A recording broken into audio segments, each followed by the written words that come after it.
Sooners of Oklahoma at 12-0 and still looking for respect nationwide.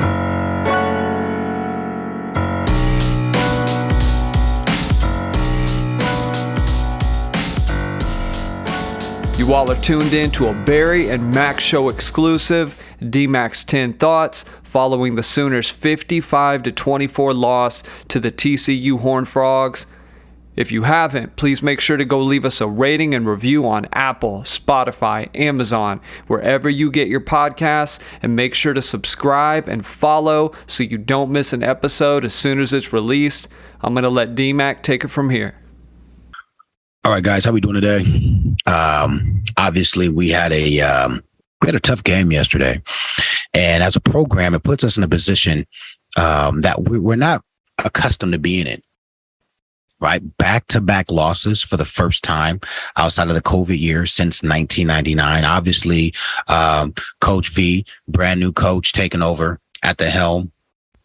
Man, the defense seems like it's regressed like my hairline 5 years ago. Offensively, we're missing wide open, plays and receivers. But I do want to take this time, even though I don't feel good about it. And we got to man up and have this conversation and have these 10 thoughts. All right. And so I've had 24 hours to mull over it.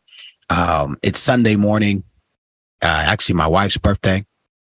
But thinking this thing through, I gotta say, guys, not that I see a silver lining or rainbows and daffodils or anything like that, but football is an interesting sport. Sometimes you run into a buzzsaw and you simply get your ass kicked, and when that happens, it can go one of two ways, right? One train of thought is you get bullied by the bully and you become his punk. You sit back and you say, this is who I am. I don't want any more drama. I don't want no trouble. And you kind of become a beta. Or you look yourself in the mirror and you think about the situation you're in. And you say to yourself, there really isn't anywhere to go. There isn't anywhere I can duck and hide, right? These guys from Coach V on down signed up to be Oklahoma Sooners. When you walk through those walls, you know what it means to be a Sooner. Championships everywhere. All-Americans everywhere. Conference championships everywhere. Bowl championships everywhere, right? The lore of the greats, from the Selman brothers to Roy Williams to Owens, and even guys like Damon Parker in the dark days of the Sooner times. There are Sooner greats to be remembered. Bosworth, Sammy, Bake, Kyler Murray, Dante Jones, right? Mark Clayton, Ryan Broyles. Every single day when you walk through those halls what it means. And that's why our fans are fanatics. That's why they have high expectations. Yeah, we're snobs. And I say we because I'm a fan. I can be honest with myself. I'm a fan these days, guys. I'm a dad with 4 kids. I've run a couple businesses, right? I'm a football junkie. I'm an X's and O's, right, kind of geek. I'm a fan. I'm not running gassers with those guys. Schmitty's not, telling me to be up at 6 a.m. to meet him at the indoor. I've been there. I've done it. And you guys know the pedigree. We won an Addy when no one expected it. But I also remember in 99 where we lost a couple of games where we flat out got beat up. Flat out. Now, we didn't get 50 smacked. Getting 50 smacked is a whole nother deal. But we got to address that. And so, in light of that, and we have to assume that's what some of our guys are thinking, right? We got another game to play Saturday, and not just another game. We're playing Texas, our arch rivals, right? Our bitch made brothers down south. Like, excuse my candor, but let's keep it lit. This is not going to be a game where we're going to get any sympathy from the fans, from the conference, right? We got to understand what we're up against. And the craziness is, does it feel to you guys like the Big 12 is saying, screw you guys on your way out? Does it feel like the teams have a little extra sauce? And I wonder if our guys recognize it yet. I wonder if. So let's lock in, man. It's Sunday. I know what the coaches are doing. Hopefully the guys are getting treatment and get rest. But let's jump into these 10 thoughts because I'm getting fired up. We got a game to play, and that one's over, right? We got to do right this time. Here we go. 10 thoughts. Obviously, we start out with coach, right? And listen, man, no one ever signs up for a game like that. There are a few times in your life when you're going to go to a new level, right? You're going to get a new position. You're going to get a promotion. You're going to become the head ball coach at the University of Oklahoma. And you're going to wonder yourself, do you belong? And I'm not saying that that's how Coach V is feeling right now. I'm not saying that he's second guessing himself, but I am saying he's in a new, he's on a new odyssey. If you know the story of Odysseus, right? And like he's in a scenario where he's got to figure things out. And here's what I'll say to that, Coach. I'm riding with you.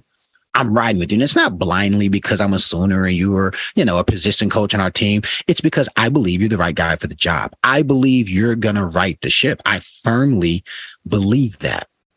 And if I were you, I'd find out who your guys are in that locker room. I'm not talking about the vets. I'm not talking about the guys who are in your office the most because they know how to do the politics part. I'm not talking about the guys who are the most experienced. I'm talking about the guys who say, you know what, Coach, you coached us to run cover 3 or you coached us to run cover 2. And you said, hit the B gap like this. And you said, I got curl to flat. You said, when you call double dogs inside blitz, I'm supposed to go to the B gap and my eyes are supposed to go inside or out. If I see run game away, I'm supposed to keep my eyes play side because the quarterback might be coming. Whoever those guys are, I don't care if it's a puppy. I don't care if it's a freshman. I don't care if he's not the most athletic guy on the team. Coach, I'm here to tell you, me personally, I can't speak for the rest of the fans. I want to see the kids who are going to run the system you coach because on Saturday, I don't know what I saw. And I know you're watching the film. I heard your post-game presser. You were like, the guys just didn't do their fundamentals. We'll start with 12. Who are the 4 D linemen who will do their job? Here's the beauty about that position. It's not like any of those guys are killing it. Who are the 3 backers that will hit their gap, tackle, and play with physicality? I know what you like at backer. But I got to tell you, some of the guys running on that field consistently don't show those attributes. Like they are becoming a part of the Coach V story, and they're not the you that I know. They're not the you that we saw in Clemson. Find the 3. It might be a pup. It might be a walk-on. It might be a kid. I saw 56 run in as a D lineman, and y'all was like, man, who's this? He flashed simply because he played with physicality on the other side of the line of scrimmage. By the way, I don't even know who the kid is. Puppy, I looked him up, but good for him. Good for him, right? So right now, Coach, it's about building the foundation of the house. And you cannot rebuild this program to the heights it needs to go if the foundation is shaky. And some of the guys on the field right now, I'm just sorry, it's the truth. They're shaky. They are. And there is a mountain of film and evidence and examples and teams who watch film and see them and they laugh. I know it because we laughed. We laughed at Texas.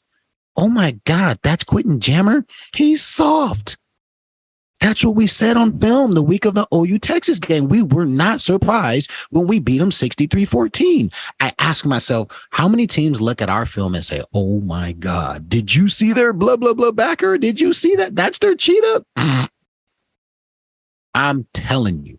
By the way, this is big boy game, y'all. We just got to understand what the truth is and we got to prepare ourselves for it. Quarterback. First things first, I want to say get healthy, man. If God knows, I've been there. Concussions are a serious deal. In fact, I've got a lawsuit against the NCAA, right? Because of some of the protocols that were in place 20 years ago when I went through what I went through. Man, I wish you nothing but a complete recovery. Hopefully your mind gets clear. And frankly, at this point, sooner rather than later, when you're cleared and you're good and everything is well, we kind of need you back, right? And if you can come back, we definitely need you back. But when you come back, have to critique it because your play up to that illegal hit was not up to par. You're a Sooner, man. You're the trigger man of the Oklahoma Sooners program. And unfortunately, when you sign up for that gig, right, when you sign up to rock that cream interlocked OU on the side of your helmet, it could lead to glory. It could lead to a lifetime of legacy. It could lead to you going down in Sooner lore. Ask the Bakes, ask J-Dub, ask Kyler. Or you could be one of the many who fans remember for their follies and mishaps. And I've said this going on 3 weeks now. And I really want to know. And dang, it sounds kind of bad to say this, but it is. We got to play a game on Saturday. The question you got to ask yourself is, do you want to be the GOAT or an ass? Sucks to say, but when it comes to OU, what do they say? There's only one. And for us, right, our quarterback is in a position where there's a lot of spotlight on you. The spotlight's on you. Get healthy. Get your game right. Right? Get your mind right, get your body right, but just know this is not UCF, right? I know you were headed to UCLA and they're having a cute little season to start the season out, but this is not UCLA. You're in Norman, Oklahoma. And one thing about this place is football. Sooner fans love their football. We want to love you. We want to see you lead. We want to see you be an alpha. All right? The opportunity is in front of you. Get healthy and go get it. Now for 11. If Saturday showed us anything, it's that you haven't prepared like you were one play away from playing. And that's not okay. Like, it's clear to me after fall camp and this being game 5, I don't know if you thought you were just going to have a seat on the bench and chill and get a year under your belt, but that's not Sooner standard. That's not championship standard. You came in and I got it, bro. It's a bad game. You got to do better than that. You got a scholarship for a reason. You got asked to come here for a reason. You probably are the guy Saturday when we go against our tribal. Get ready, because that game is unlike any game you've ever played at Pitt and the first 5 games you've seen this year at OU. And I'm here to tell you, their fans are going to love to see you fail, and they're going to be cheering for you to give it to them. I hope you're ready to go. Running backs, Gray, get healthy, man. Obviously, you've been a guy who, it's funny. We talked about this on the pod the other day. I got to say, I think Gray's one of the leaders of the offense. I think Gray's and it's very rare for a running back to be the leader. Usually running backs, they're playmakers. I wouldn't say selfish or me guys, because I didn't play with any. Quentin Griffin wasn't a me guy. AD wasn't a me guy. Kewan and Ronaldo, those guys weren't me guys. But it's a position where it's kind of just like go be talented and make plays. It's not really a vocal position. But Gray, I kind of see you as a leader, and I think it's a void that we got to have some leaders emerge. Right? Get in the training room, man. Get yourself healthy. I know what this game means to you. You played in the game last year. We got a little depth at running back, right? Majors, I know you had a bad wheel. Take this time to get yourself healthy, because we're going to need you Saturday. Barnes, take this time to get healthy. We're going to need you Saturday. But I do want to say one thing to you guys. There have been plays this season where the O-line has gotten a hat on a hat. And for once, I'd love to see one of you guys take it to the house. The 20-yard gains, the 17-yard gains, the 30-yard gains, they're awesome. They're dope, right? I want to see one of you guys make the safety miss, give him a little stiff arm, shimmy out of that, and get out of there. You guys have the talent to do it. Let's go get it done. Tight ends. 9, you continue to play well. By the way, people want to talk about the play. You shouldn't have got tackled on the one, but you hard ass. Can't be mad at that. You're doing well on the edges too. You're still solidifying the edge, and a lot of the untrained eyes don't see it. I think being savvy and being around the block, 4 or 5 years now has helped a lot. I look forward to seeing you playing on Sundays. Continue to play well. I also think you're a leader. I think you're one of the guys who the team knows, the coaches know, the program knows you're dependable. And I'm just here to say, man, you're going to be an important role in getting the ship righted. You've got to talk to the guys and make sure you keep them from jumping ship. You got to talk to the guys and keep them from fainting. I saw some guys faint Saturday. Pisses me off. Faint. You act like you got injured so you don't have to go in. You fall down on the field and make sure the trainers come out and they help you, and then you jog right off 5 minutes later. And then you're on the injury report. Can't do that. Not Sooners, especially in a game like that. You're up big. That's one thing, but you're down big. It's a pride deal. You're getting everybody else's asses kicked because the other team's like, another guy just died. Another guy just died. You cannot do that. You jog off the field, you limp off the field, you get off the field, and then you get your training. Not talking to you, Nine. I'm talking to some of your comrades, and I hope you have that conversation with them this week in practice. Receivers, you're better than you shown, guys. The fumble, 17's fumble, it's a bad deal. Guy puts his hand on the ball isn't high and tight. You're kind of holding it against your breastplate with your elbow out instead of your elbow tucked. The elbow should be tucked so that he can't do that. That's a technique thing. You played your heart out. You had a lot of 50-50 balls. I'm definitely not going to, go at you too hard, except to say when you're the man, you got to be the man. And one of those plays you should make. And obviously, fumbling that ball is a huge momentum kill. Got to do better. But how about this? Yeah, quarterbacks miss some throws, 100%. Some of you guys are open and you literally can't even put your hand on the ball because it's 2, 3, 4, 5 feet over your head.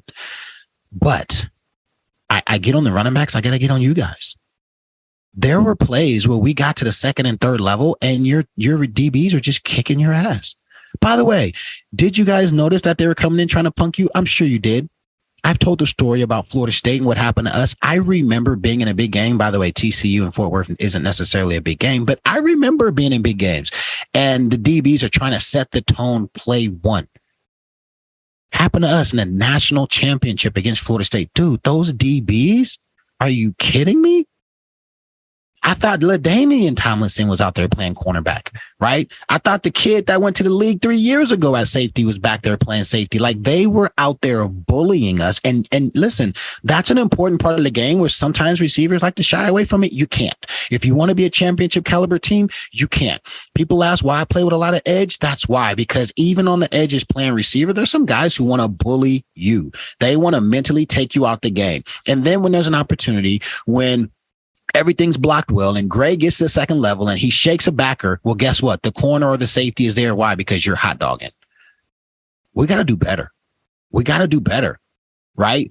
I remember Coach would always say, what's the difference between your running backs getting 20-yard gains and TDs? The answer is receivers. If receivers are downfield blocking, we get scores. Ask Nebraska, a la Dylan Gabriel 2 weeks ago.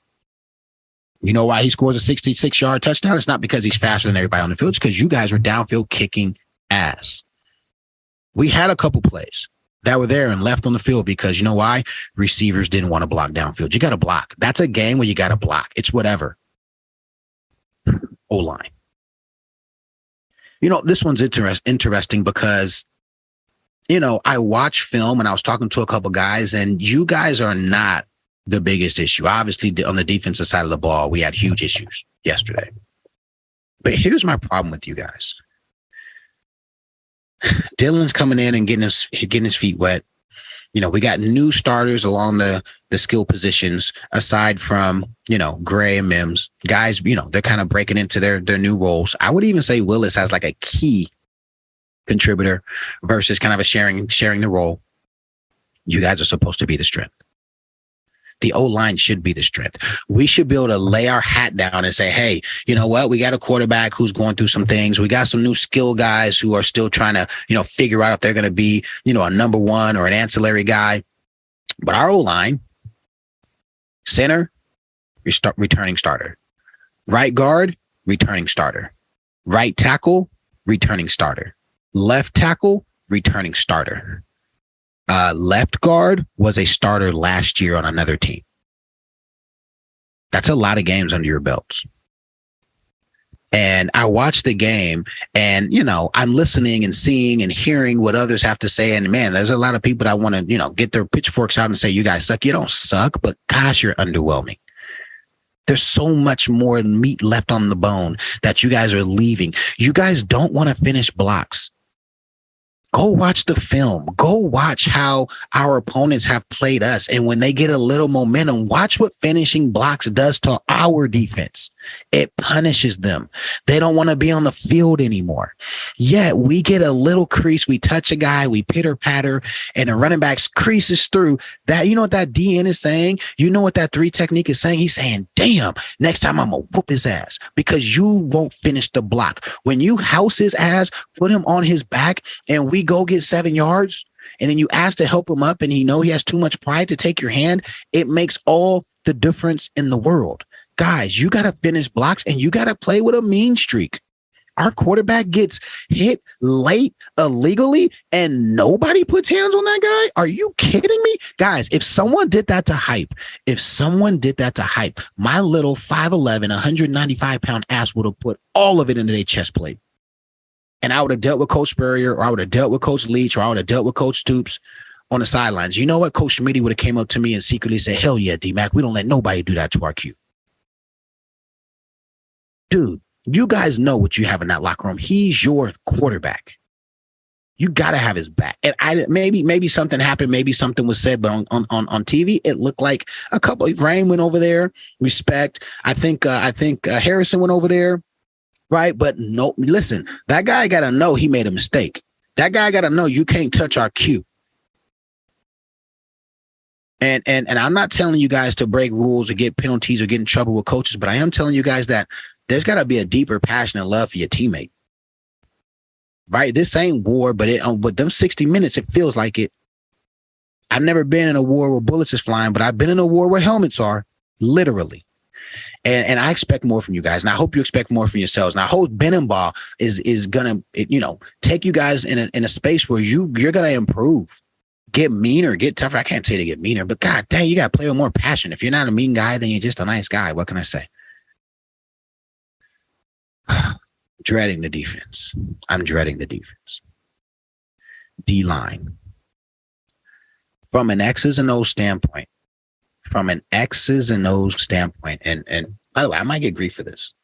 But I think you guys are the biggest variance from expectations to execution. What I mean by that is the defenses we are currently in, whether it's a 30 or 40, do not work if you can't win. D-line. By the way, passing and running. It seems like when they want to run the ball, you guys are very nice and allowing them to either block you out or reach you so they can get around the edge or cut up into the B gap. There are not enough times where I see D linemen taking the line of scrimmage and moving it back a yard so you have better angles and eyes up, ready to make a play. God, there were 4 tackles that never should get past the line of scrimmage yesterday if the D lineman simply has his eyes up and takes his arms and reaches and grabs, or throws the offensive lineman and hits the running back. There's 3 or 4. I don't know when the last time a defensive lineman's got a sack. I don't think we have any confident sacks from a D lineman. I could be wrong, but if it is, it wasn't because you housed somebody. D line, listen. We are who we are and you are who you are. Do your job, do it well, and do it with physicality. Do it with physicality, man. Right now, I guarantee you coaches looking for guys who just want to play ball. Coaches looking for guys who want to win and do it in a way that's the right culture, right, for this team. We're looking for someone to step up. Grimes, you got to step up, man. 14, you got 6 sacks on the season. The problem is people are going to say, yeah, but he can only do it against lesser competition. I believe you can do it against Texas. Ethan Downs, everyone talks about your motor. I don't see you getting off guys late. I don't see it. I don't see you cross-facing a lineman who's trying to wall you out and getting across his face and putting your face mask in the middle of a running back's on the ball. So the ball pops out. I don't see it. You guys are returning starters, or you guys were in the mix last year, and you guys, fairly young guys, but I don't care. I don't care. You rock that interlocked OU too. Right? D tackles. People have been asking me, Mackey, why don't we go back to a 40 front? And my answer is because that's just an additional big guy who's not impactful.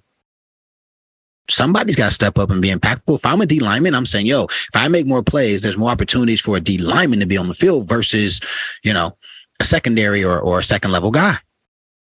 But if you guys aren't showing a lot of impact, why would they put another guy who, when a lot of these quarterbacks are talented and athletic, a big guy who can't make a play in space? So D-line, it's a call out. By the way, just by virtue of going back to that 30, it's a call out. You guys want to step up, put us back in the 40, be some guys who can go and defeat linemen. You got to defeat guys. You can't just hope the scheme gets you through free. You got to go beat guys. Backers. Man, look, our head coach is a backer, man. He played backer. walk on. He coached backers, position coach. He's a DC who focused on backers when he was my coach. Like he's 20 years plus in his game. I haven't seen every core he's ever had, but you got to ask yourself, are you the worst? And you got to ask yourself, is that who you are? You got to ask yourself, is that what you're willing to be? I remember we lost to Notre Dame and we got beat up a little bit, but the DBs beat us up. And Coach Spurrier had just left Florida, and they had Ike Hilliard and Rydell Anthony, and they had Jacquez Green. And they've got all these NFL guys, and he's only maybe 26, 27. But he said something in the meeting and it pissed me off. And it changed the way I looked at football. He said, you guys might be the worst collection of receivers I've ever had.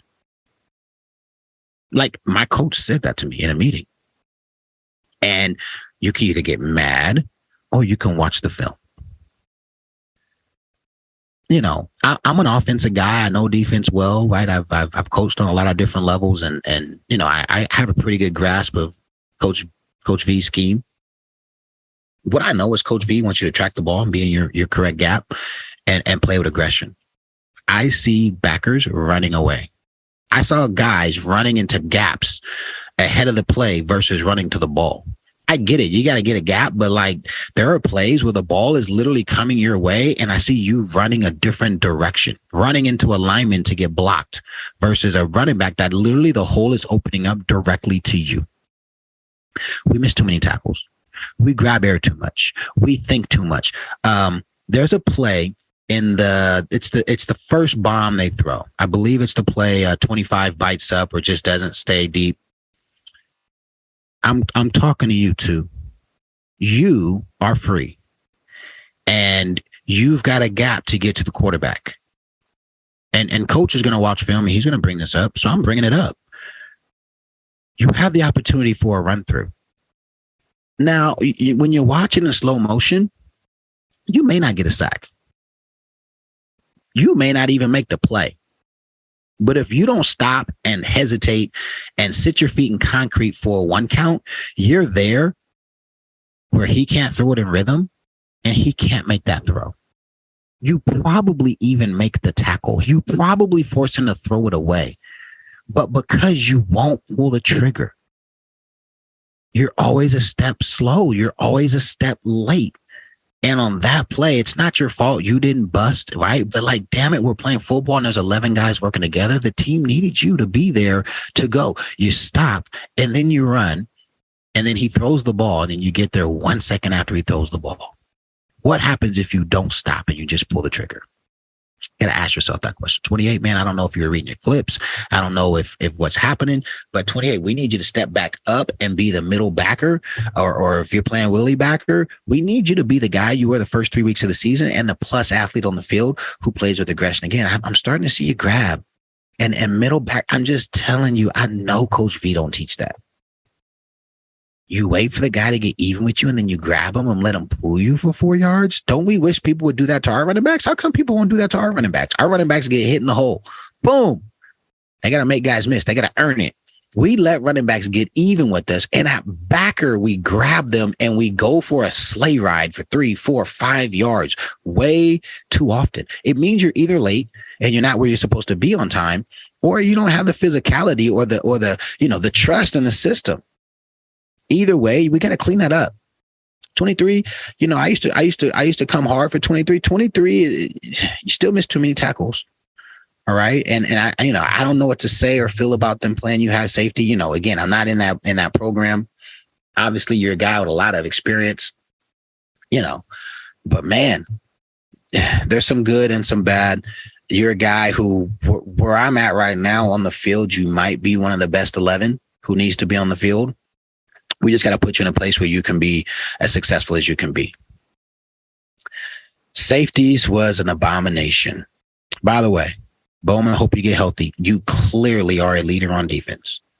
Bowman leaves and all of a sudden we can't cover a seam route. All of a sudden we cannot tackle after the backers. Like we miss 11,000 tackles. Bowman, you've been a sure tackler. Bowman, you've robbed the seams well. You've carried the seams well. You stayed over the top. We hadn't been giving away a bunch of bombs. You go out, all hell breaks loose. That tells me something. I don't know what the injury is just yet. It looked like it could be a thigh bruise, or hopefully it's not a knee. Hopefully it's not a high ankle either. Hopefully it's a thigh bruise, and we can get that thing milked out this week and get you back on the field. But the other guys out there, listen, the opportunity is there for you guys to take the reins, or, be a guy who the team doesn't know if we can depend on you. 37, I'm talking to you. 17, man, 17. Prayers to you too, brother. I know that you also, man. Now that scared me to see you. And you know what? You pulled the trigger a few times prior to your injury. You missed a couple tackles, but because you pulled the trigger, your help was able to come. People don't understand that when you pull the trigger, it takes the angle away or the timing away from the offense, which gives the defense time to recover. People don't understand that when you play offense soft, offense gets to stay on schedule and they can burn you and beat you. 17, obviously playing for your health. Puppy, man. And I remember meeting you when I went to the scrimmage. You seem like a guy. I said it back then, like 17 looks like he's got something. I look forward to obviously you getting a clean bill of health and getting yourself back right, if all medical things say so, and continuing to improve. Harrington, you had an opportunity, man. You had a great opportunity. You showed us you can run. I didn't ever see you blatantly get beaten pass coverage. You got to tackle, son. You're like a little bro, man. Obviously, I'm looking for you to continue to do well, but you got to do your job and you got to do it well. You got to do it at the level Sooners asked for. Lastly, the DBs, cornerbacks, man. Look, it brought me back to whatever that DB coach was that came from Notre Dame like 5 or 7 or 10 years ago, whatever his name is. He was terrible for us, man. Trust your technique, guys. You guys are good players. Especially you, Woody. Woody, you're a good enough player to not have to panic and turn around and look for the ball and play through his hands with your eyes back. You're a good enough player for that. You're a good enough player to stay on top of his shoulder, of his upfield shoulder, and make them have to beat you with a underneath fade, back shoulder fade. You're a good enough player, right? It seemed to me like because there was chaos around you, you reverted to chaos. You're a guy who I hadn't seen play like that in, I don't even know, maybe the year you had to play safety. Like, dude, you are a baller. You're an NFL guy. But unfortunately, if the film doesn't suggest that and you start to play the way you did Saturday, that might change. All right. So whatever. Mulligan. This isn't like a repetitive issue for you. Jaden Davis, you played with heart and, you had a good preseason, I would say. But you got to know your limitations. You're a 5'10", 190-pound guy. They're going to line a 6'3" guy up on you. You need to be in practice taking reps against Gibson and Anderson and taking reps against Willis. You need those reps because in the game, if you're on the field, they're going to scheme that your way. You got to know it. And by the way, your coach may have a million other things to be thinking about, but you think about you. You selfishly have a job for you to do. There comes a time and a place where you got to say, hey, Roy Lee, because I got to play against Cooper. Because I got to play against Gibson from Florida State. Because I got to play against Vasher from Texas. Because I got to play against Mike Brown, KU Craver from Nebraska. You know what I say? Hey, Roy, tee me up in every one-on-one. Because I know they're going to put a bigger guy on me. Because if you put a small guy on me, I'm going to shake him up. I did that. Coach Spurrier did not say, D-Mac, go against Roy every day in practice. Jaden, you know who you are and you know our league. You get a scouting report. You know our opponents, man. You know what I'm saying? Put some pressure on you. And by the way, maybe you are, but if that's the case, you need more reps. You look like someone made the analogy. You look like someone who doesn't know how to swim, who's in a pool drowning. And that's going to be a flag every single time. You've got to practice it and rep it. Or you got to grow 3 inches. Or coach is going to replace you with somebody like 9, like 26 or someone else. Listen, guys, it's the game we signed up to play. It's not fun or fair or Mackey's being mean. I'm telling the truth. 10 thoughts. I'm telling the truth. In closing this out, tough. I don't know, man. I don't know the last time I felt that way watching a game. There were some Landry Jones years where where Murphy's Law happened. Anything that could go wrong would go wrong. There was some Trevor Knight years where we'd play K-State and throw a pick 6, right? I remember those. But, man, we literally got our asses whooped on offense and defense. from the first quarter to the fourth. K-State, different game. They beat us up too, but we punched back. We missed some key plays. TCU, those guys forever get to say, man, Coach V's first year, we whooped that ass. It's the same thing we get to say to Florida State. It's the same thing we get to say to Texas. It's the same thing we get to say to Nebraska. For the last 22 years, when people ask about Texas, I literally get to say, man, we beat their ass. Are you kidding me? And guess what? Anyone on that team, they can't say nothing because we did. Florida State can't say nothing because we did. Nebraska, they could say we won the first quarter. But guess what? The other three, like, we literally beat them up. K-State, that was a bar fight. I wouldn't be the guy to say we beat up K-State. K-State was a bar fight. We won the fight, but man, both times we played them boys. Then them boys came prepared, and that's why I wasn't surprised last week. Appreciate you guys for tapping in, guys. Continue to let this thing grow. Doing this, I feel guilty, but we got to be honest. We got to tell the truth. We've got to assume. These are some of the conversations that are happening within the program, or maybe someone hears this and says, hey, coach, this is Mackey's thoughts. I don't know, but I'm going to continue to give them because I want to make sure our program is getting an authentic understanding of where we're at and where we could be. When we kill it, I'm going to sing our praises. When we don't, I'm going to tell the truth.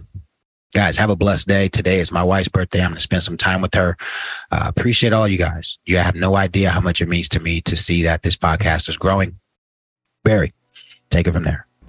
Thank you all for listening today to DMAC's 10 Thoughts. If you haven't, make sure you go follow the social media at The Barry Mack Show. Twitter is at Barry and Mack, SHW. Damian also recently got on Twitter at The Mackeys too. And you can find me at @_Spacemon. Can't miss it. Also, his Instagram at Dame That Dude. Mine is at the letter B, WISE Fitness. Make sure to subscribe and follow the Barry and Mack Show wherever you get your podcasts so you don't miss when an episode drops. We will see you all soon. Nationwide.